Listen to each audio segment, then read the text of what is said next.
The coronavirus pandemic is having a devastating and historic impact on the economy. No less God within the shadow. I'm a mess, I'm a loser, I'm a hater, But I am actually optimistic because even though the solution is not what we want, God has His solution.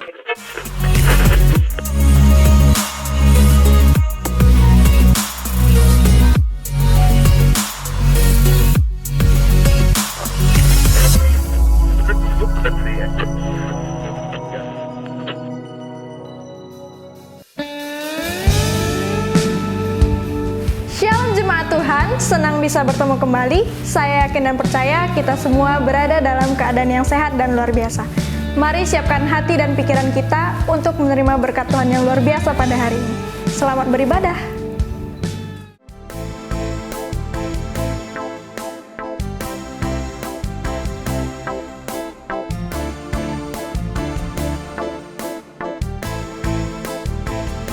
hidupku adalah baitmu, karena aku jadi ahli warismu. Roh Kudus beri kekuatan melawan semua kelemahanku. Ku selalu memujimu, semua hanya untuk kemuliaan-Mu Tuhan. Kerjaan-Mu datanglah memerintah bumi dan jadikan kami anak-Mu.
Puji Tuhan, Shalom umat Tuhan yang berbahagia. Senang bertemu kembali dalam online Super Sunday hari ini. Mari kita berdoa bersama-sama untuk menyerahkan pemberitaan firman Tuhan bagi kita semua. Mari berdoa bersama-sama. Bapa, kami bersyukur untuk hari yang luar biasa, hari kenikmatan yang diberkati oleh Tuhan. Satu kesempatan Tuhan, kami datang berbakti kepadamu secara khusus untuk mendengarkan Engkau firman hidup kekal itu. Biarlah Engkau yang meneduhkan dan menenangkan jiwa dan hati kami, sehingga setiap benih firman-Mu yang kami dengar itu jatuh di tanah hati kami yang subur, bahkan bertumbuh menghasilkan buah yang lebat bagi hormat kemuliaan nama-Mu. Terima kasih Tuhan, kami menyerahkan seluruh umat-Mu yang mendengarkan firman-Mu, bahkan hamba-Mu yang menyampaikannya. Dalam nama Yesus kami berdoa dan bersyukur. Haleluya. Amin. Mari kita deklarasi sebagaimana yang biasa kita lakukan setiap kita mendengarkan firman Tuhan. 1, 2, 3. Inilah kabar baik, saya diselamatkan oleh kasih karunia Allah, bukan oleh perbuatan saya. Saya dibenarkan, saya diubahkan, dan saya diberkati di dalam Dia. Sekarang saya tahu segala sesuatu terjadi dalam hidup saya untuk kebaikan, karena saya dipanggil sesuai dengan rencananya. Bersama kita hidup untuk kemuliaan Allah. People is our mission. Connect with God and make disciples. Greater blessing. Puji Tuhan, minggu yang lalu kita sudah mendengarkan kebenaran firman Tuhan dengan topik besarnya Wisdom Speaks, hikmat untuk berbicara. Minggu lalu kita dengarkan hikmat itu ada dua macam, hikmat yang dari atas dan hikmat dari dunia ini dan dari setan-setan, yaitu hikmat manusia dan setan-setan. Nah, pagi hari ini, hari yang luar biasa, Yakobus kembali mengingatkan kita betapa pentingnya hikmat. Mari kita baca dari Yakobus 3 ayat 13 sampai 18. 1, 2, 3. Siapakah di antara kamu yang bijak dan berbudi? Baiklah ia dengan cara hidup yang baik mengatakan perbuatannya oleh hikmat yang lahir dari kelemah lembutan. Jika kamu menaruh perasaan iri hati dan kamu mementingkan diri sendiri, janganlah kamu memegahkan diri dan janganlah berdusta melawan kebenaran. Itu bukanlah hikmat yang datang dari atas, tetapi dari dunia, dari nafsu manusia, dari setan-setan. 16. Sebab di mana ada iri hati dan mementingkan diri sendiri, di situ ada kekacauan dan segala macam perbuatan jahat. Tetapi hikmat yang dari atas adalah pertama-tama murni, selanjutnya pendamai, peramah, penurut, penuh belas kasihan dan buah-buah yang baik, tidak memihak dan tidak munafik. Dan buah yang terdiri dari kebenaran ditaburkan dalam damai untuk mereka yang mengadakan damai.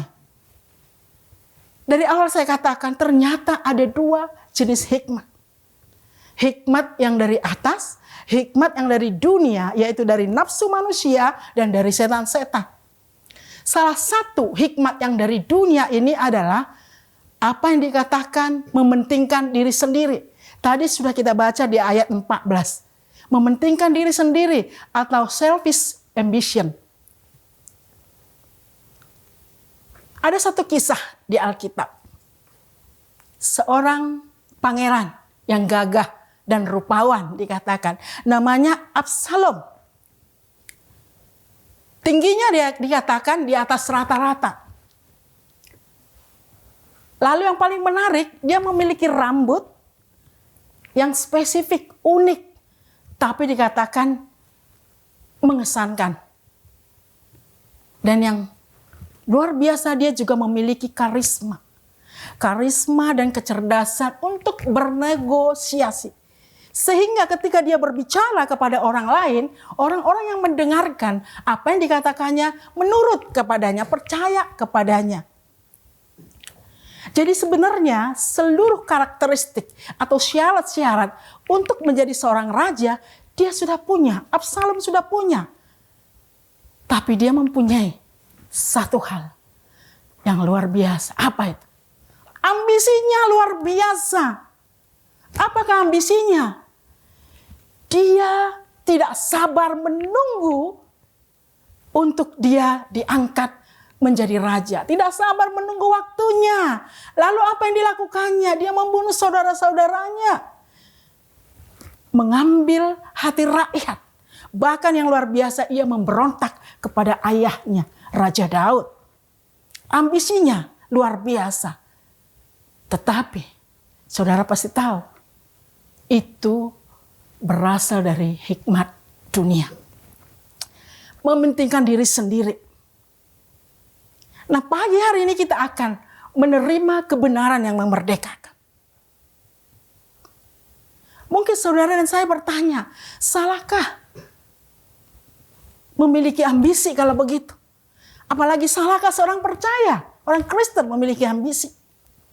Di ayat 14, saya bacakan buat saudara kembali, dikatakan demikian.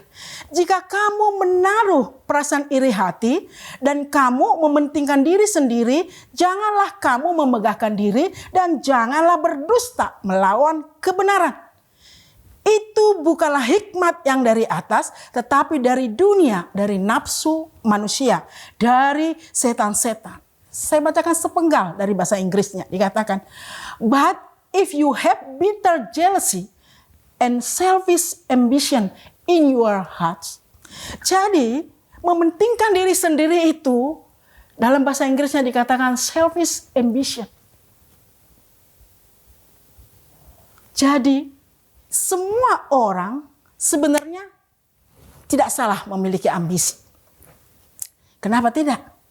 Misalnya anak-anak sekolah saja yang sedang studi di bangku sekolah. Mereka pastilah pengen berlomba-lomba menjadi juara kelas yang terbaik di antara yang lain. Seorang atletik yang sedang mengikuti perlombaan, pastilah dia pengen pemenangnya yang menjadi juara. Dan seseorang yang mungkin baru menikah, belum punya rumah, dia pengen, punya ambisi, pengen cepat punya mobil, punya rumah. Dan yang belum menikah, yang masih lajang, apalagi usianya mungkin sudah cukup untuk menikah, wow, dia berambisi ingin segera menikah. Tapi lihat di ayat yang baru kita baca, di ayat 14 tadi, ada kata selfish ambition. Mementingkan diri sendiri itu berasal dari kata aslinya dikatakan eritheia.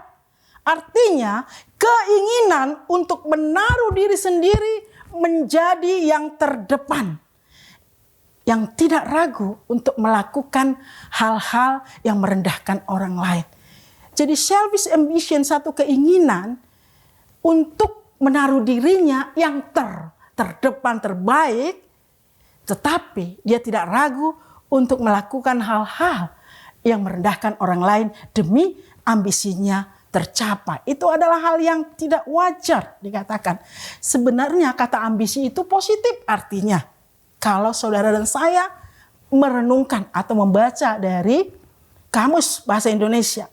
Ambisi itu berarti sebuah keinginan yang kuat untuk melakukan atau mencapai sesuatu dan dengan tekun, dengan tekad yang kuat supaya ambisi itu tercapai, dikatakan supaya sukses.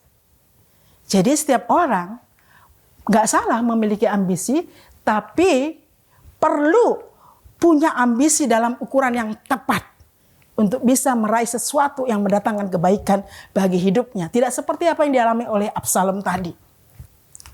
Nah, Yakobus di sini kembali mengingatkan saudara dan saya. Orang yang memiliki selfish ambition atau ambisi yang mementingkan diri sendiri dikatakan, itu bukan hikmat dari Tuhan. Tapi hikmat dari nafsu manusia dan dari setan-setan dikatakan. Jelas sekali. Karena ujungnya dikatakan untuk ambisinya itu dia akan melakukan segala hal meskipun hal itu menentang kebenaran. Dia akan menghalalkan segala cara. Saudaraku, ada satu kisah Robin Hood. Mungkin Bapak Ibu ketika mungkin masih kecil kita sering mendengarkan dongeng ini. Kisah Robin Hood ini. Ya. Bahkan dalam film-film Hollywood kadang juga diangkat kembali. Siapa Robin Hood? Dia seorang pemanah yang handal dikatakan. Apa yang dilakukannya? Dia merampok harta orang-orang kaya. Lalu hasil rampokannya dia bagi-bagikan kepada orang-orang miskin. Wow, orang-orang yang mendapat bagian seneng dong. Tapi coba lihat, apakah Robin Hood seorang pahlawan atau seorang pencuri? Banyak orang berkata, mengungkapkan, yang penting niatnya baik. Banyak orang yang melakukan dusta, korupsi. Kan hasil korupsi aku sumbangkan untuk mungkin membantu perlengkapan APD yang sekarang sedang lagi hot, dibutuhkan biayanya terus-menerus untuk kebutuhan perlengkapan APD atau membantu orang-orang yang mengalami dampak COVID dikatakan. Lalu ada juga yang melacurkan diri untuk apa? Karena kepepet kebutuhan dana, membutuhkan biaya hidup, saudaraku. Tapi mari perhatikan saudara yang kekasih dalam Tuhan. Ada 3 moralitas yang ada dalam sebuah tindakan. Moralitas pelakunya, moralitas hasilnya, moralitas caranya. Secara moral hasilnya baik. Tetapi dikatakan caranya tidak bermoral. Dia melanggar hukum atau kebenaran yang dari Tuhan. Orang sering mengatakan, jika kita melakukan hal yang demikian, itu kan tidak menyalahi hukumnya Tuhan. Kita melakukan untuk kepentingan orang banyak. Tapi saudara yang kekasih, perhatikan baik-baik. Segala sesuatu, perbuatan yang dilakukan, meskipun hasilnya baik, tapi perbuatan yang dilakukan dengan tidak bermoral, yang menentang kebenaran, itu sama saja kita sedang tidak mempercayai kemahakuasaan Tuhan kita yang hidup. Kita tidak percaya, bukankah Tuhan kita sanggup memberi kita makan? Apakah kita harus melacurkan diri? Apakah kita harus melakukan hal-hal yang ilegal untuk bisa membantu orang? Tuhan meminta kepada kita apa yang ada di tangan kita, bukan yang tidak kita punya. Amin, saudara yang kasih dalam Tuhan. Jadi, ambisi yang dimiliki itu tidak boleh melanggar kebenaran. Tidak boleh melanggar prinsip kebenaran. Di Yakobus 3 ayat 16 dikatakan, sebab di mana ada iri hati dan mementingkan diri sendiri, di situ ada kekacauan dan segala macam perbuatan jahat. Jadi Yakobus melanjutkan lebih tegas lagi, di mana ada selfish ambition, mementingkan diri sendiri, di situ ada segala kekacauan, ada pemberontakan dan segala macam perbuatan jahat. Saudara mestinya bisa jawab, salahkah memiliki ambisi? Nah, ketika kita memiliki ambisi, apalagi yang perlu kita perhatikan? Respon yang harus kita miliki harus benar. Miliki respon yang benar. Ya, ayat 17 dari Yakobus 13 dan 18 saya baca Yakobus 3 ayat 17 sampai 18 akan saya bacakan buat saudara.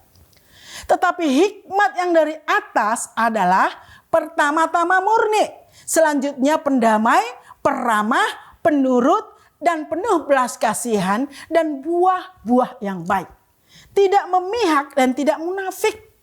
Dan buah yang terdiri dari kebenaran ditaburkan dalam damai untuk mereka yang mengadakan damai. Oh, saudara yang kekasih dalam Tuhan, sangat kontras antara selfish ambition yang diangkat di ayat 14 dengan apa yang baru kita dengar dari ayat 17. Hikmat yang dari atas. Jadi saudara dan saya, siapapun tidak salah memiliki hikmat. Kalau hikmat itu tidak salah memiliki ambisi. Kalau ambisi itu memiliki ciri-ciri yang berasal dari hikmat dari atas. Salah satunya, kita lihat satu persatu. Murni. Haknos, bahasa aslinya. Artinya ambisi tersebut bersih dari motivasi yang egois, tidak tercela, suci, bersih dari kesalahan, tidak bernoda. Apakah ambisi itu suci, tidak bernoda? Motivasinya tidak egois. Lalu ambisi itu memiliki ciri-ciri ada damai. Dia menjadi seorang pendamai. Eirenikos. Bahasa aslinya. Artinya dia membawa kedamaian, cinta damai, membangun hubungan yang benar antar sesama dan manusia, antar sesama dan Tuhan. Berbeda dengan selfish ambition. Dia ingin memecah belah karena ada keinginan superior. Dia ingin yang terbaik. Miliki pendamai, ciri pendamai. Dan ketiga, ciri peramah dikatakan epiekes. Dalam bahasa aslinya, artinya fair. Seseorang yang mau mengalah dan tidak menuntut haknya dapat memberi keseimbangan antara hukum dan kemurahan hati. Selanjutnya, ambisi itu memiliki ciri-ciri penurut. Wow, penurut ini maksudnya seseorang yang siap untuk taat jika Allah berbicara kepadanya, mengingatkan bahwa ambisi yang sedang dia punya itu tidak sesuai dengan kebenaran. Dan ketika dia mendengar firman Tuhan atau Roh Kudus berbicara kepadanya, mengingatkannya agar meninggalkan ambisi itu dan mengganti ambisi itu yang berasal dari Tuhan, dia siap melakukannya. Penuh belas kasihan, eleos. Seseorang yang menunjukkan kemurahan hati dan kebaikan bagi orang-orang yang menderita. Jadi ambisi itu tujuannya untuk peduli kepada orang lain. Ada kemurahan hati. Tidak menindas, menindas hak orang lain. Dan dikatakan menghasilkan buah-buah yang baik. Orang-orang yang baik, orang-orang yang benar, dia akan menghasilkan perbuatan-perbuatan yang baik. Dan yang terakhir dikatakan dia tidak memihak dan tidak munafik. Anupokritos. Tidak memihak itu artinya dia berlaku adil. Tidak munafik itu artinya dia tulus. Tidak ada yang ditutupi. Tidak ada pencitraan. Tahu arti pencitraan? Pencitraan. Dia mengatakan sesuatu yang sesungguhnya itu tidak ada. Nah, orang yang berlaku tidak munafik itu tidak dimilikinya. Dan dia tidak bermuka dua. Nah, ciri-ciri yang baru saja saya sebutkan satu persatu. Jika itu ada di dalam diri ambisi saudara dan saya, maka saudara akan mengalami satu kebahagiaan. Bukan seperti yang dialami oleh Absalom. Ambisi yang luar biasa menyebabkan kehancuran baginya. Tapi ambisi yang di dalamnya ada hikmat yang dari atas. Ada kemurnian, ada pendamaian, ada damai, ada sikap penurut, peramah dikatakan, tidak munafik, tidak artinya dia berlaku adil juga, tidak memihak dan menghasilkan buah-buah yang baik. Mereka akan mengalami satu buah yang luar biasa oleh hikmat yang dari atas. Memiliki ambisi itu penting. Tapi tidak sepenting jika saudara dan saya memiliki hubungan yang baik. Memiliki sebuah kejujuran. Dan nilai-nilai yang murni yang berasal dari hikmat yang dari atas. Lalu kemerdekaan yang bisa membebaskan saudara. Ketika kita mewaspadai ambisi yang kita sedang miliki. Milikilah ambisi ilahi. Di Alkitab dicatat ada seorang ibu namanya Ibu Zebedeus. Oh, dia datang kepada Yesus. Kira-kira dia berkata demikian. Yesus, maukah engkau menempatkan anakku yang satu di sebelah kananmu dan yang satu lagi di sebelah kirimu? Kira-kira saudara bisa tebak ini ambisi berasal dari hikmat dari atas ataukah mementingkan diri sendiri, selfish ambition?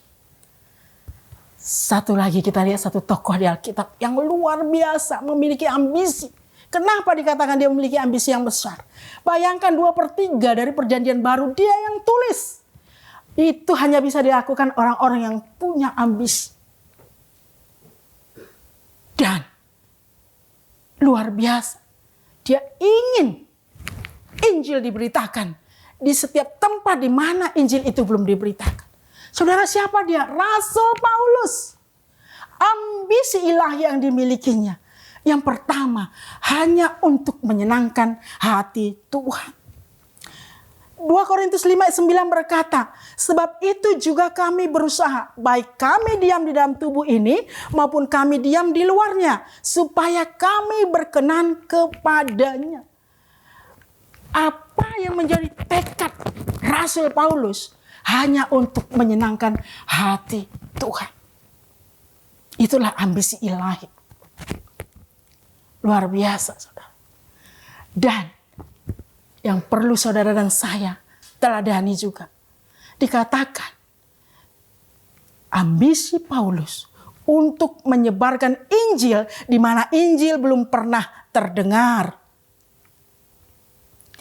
Roma 15 ayat 20. Dan dalam pemberitaan itu aku menganggap sebagai kehormatanku bahwa aku tidak melakukannya di tempat-tempat di mana nama Kristus telah dikenal orang, supaya aku jangan membangun di atas dasar yang telah diletakkan orang lain. Ambisi ilahi tujuannya hanya untuk menyenangkan hati Tuhan, dan supaya Injil diberitakan ke semua orang di tempat-tempat pada orang-orang yang belum pernah mendengarnya. Kenapa? Di ayat 18 itu, saudara dan saya adalah orang-orang yang dipanggil menjadi pelayan-pelayan pendamaian. Sebenarnya inilah yang menjadi tugas kita seperti yang dilakukan oleh Rasul Paulus. Oleh hikmat yang dari atas. Bagaimana saudara mendapatkan hikmat dari atas? Ketika saudara dan saya menerima Yesus Kristus sebagai Tuhan dan Juru Selamat. Jadi hikmat yang dari atas itu benar-benar anugerah dari Kristus. Kristus adalah hikmat buat saudara dan saya. Untuk apa? Supaya saudara dan saya menjalankan panggilan Tuhan. Menjadi pelayan-pelayan pendamaian. Sehingga semua orang yang mendengarkan Injil yang belum mereka pernah dengar, saudara dan saya beritakan di tempat-tempat atau bagi orang. Dan itu membawa damai bagi mereka. Nama Tuhan akan dimuliakan. Saudara yang kekasih di dalam Tuhan. Jadi punya ambisi gak salah. Tapi biarlah ukurannya tepat. Dan respon saudara dan saya harus benar. Ada hikmat yang dari atas.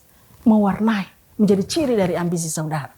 Maka saudara dan saya akan mengalami kebahagiaan. Saudara mau mencek saat ini, apakah ambisi yang saudara dan saya sedang miliki saat ini tepat atau dari atas? Ada satu caranya. Apakah saudara dan saya berusaha mendapatkan pengakuan dari manusia atau dari Tuhan atas ambisi yang saudara miliki dan yang sedang saudara perjuangkan untuk dicapai? Puji Tuhan. Demikianlah firman Tuhan pagi hari ini. Saya berdoa, saudara dan saya sungguh-sungguh terus-menerus berdoa kepada Tuhan. Aku butuh hikmat yang dari atas. Aku bersyukur Engkau berikan aku ambisi untuk melaksanakan setiap pekerjaan-pekerjaanmu yang Kau percayakan bagiku, Tuhan. Amin. Mari kita berdoa bersama-sama. Bapa, terima kasih untuk firman-Mu yang sudah kami dengar. Pagi hari ini Tuhan, Yakobus mengingatkan kami supaya kami mewaspadai setiap ambisi yang melekat dalam kehidupan kami sehari-hari. Tuhan, biarlah firman-Mu ini termeterai oleh kuasa Roh Kudus. Roh Kudus menghidupkan setiap kebenaran-Mu di dalam kehidupan setiap kami yang sudah mendengarkannya. Sehingga firman Tuhan ini memerdekakan kami hari ini. Kami bisa bertindak sesuai dengan kebenaran-Mu dalam melakukan setiap apa yang Kau percayakan dalam hidup kami, Tuhan. Dan nama Tuhan yang dipermuliakan, nama Tuhan yang disenangkan, nama-Mu yang disanjung tinggi. Terima kasih Tuhan, kami bersyukur untuk penyertaan-Mu dalam pemberitaan firman Tuhan ini. Dalam nama Yesus kami berdoa. Haleluya. Amin. Amin. Puji Tuhan, mari kita mengucap syukur untuk hari ini, hari yang luar biasa. Dan kita boleh berdoa menyerahkan seluruh kehidupan kita sepanjang minggu ini, bahkan di hari-hari berikutnya. Bapa, kami mengucap syukur untuk kebaikan-Mu dan kemurahan-Mu dalam setiap kehidupan kami. Terima kasih untuk keluarga yang Tuhan sudah berikan bagi kami ya Bapa. Terpujilah nama-Mu ya Tuhan, kalau kami boleh beribadah Tuhan secara online pada hari ini. Kami tahu ini semua karena kebaikan-Mu dan kemurahan-Mu dalam setiap kehidupan kami. Terpujilah nama-Mu ya Bapa. Engkau yang meteraikan setiap kebenaran firman-Mu, ukirkan dalam setiap hati kami. Terima kasih ya Tuhan. Mari Bapak Ibu jemaat Tuhan dikasihi, kita angkat tangan kita menerima berkat-berkat Tuhan pada saat ini. Bapa, berkati jemaat-Mu berlimpah-limpah pada hari ini. Dengan berkat-berkat Tuhan rohani lewat kebenaran firman-Mu ya Bapa. Engkau yang boleh mengangkat setiap jemaat-Mu Tuhan untuk terus naik dan tidak turun. Engkau yang berjalan di depan mereka ya Bapa. Engkau yang memegang setiap kehidupan jemaat-Mu dengan tangan kanan yang perkasa. Tuhan bawa dari satu kemenangan kepada kemenangan yang lain, dari satu iman kepada iman yang lain. Dan Tuhan memberkati setiap keluarga demi keluarga, secara khusus kepala keluarga, menjadi orang ya Tuhan Yesus yang berhikmat ya Bapa. Terima kasih ya Tuhan, pelindungan-Mu, penyertaan-Mu ada atas setiap kami, dalam setiap rumah tangga kami ya Bapa. Terpujilah nama-Mu ya Tuhan, Kau memberkati setiap usaha, pekerjaan, studi, kuliah daripada anak-anak-Mu Tuhan. Apapun yang Engkau berikan bagi setiap kehidupan kami, Engkau memberkati dan buat kami berhasil.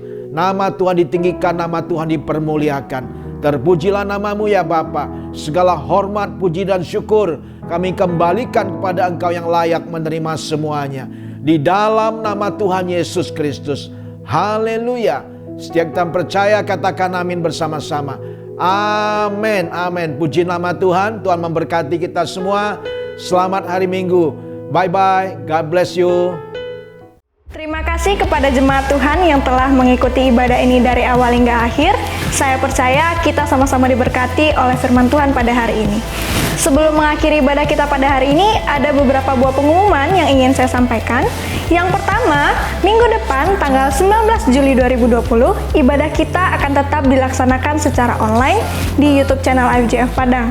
Jadi pastikan Bapak Ibu Saudara-saudari sudah subscribe YouTube channel ini ya, agar terus mendapatkan informasi terbaru mengenai gereja kita.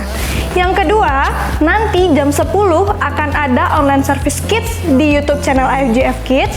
Diharapkan kepada seluruh orang tua agar dapat membimbing anak-anaknya mengikuti online service tersebut. Yang ketiga, doa malam tetap akan dilaksanakan setiap hari Selasa pukul 7 malam menggunakan aplikasi Zoom. Link akan dibagikan melalui WhatsApp grup IFJF Padang setiap minggunya. Yang terakhir, bagi Bapak Ibu Saudara-saudari yang ingin memberikan persembahan, dapat mentransfernya ke rekening IFJF Padang. Sekian pengumuman yang dapat saya sampaikan pada hari ini. Happy Super Sunday and God bless you.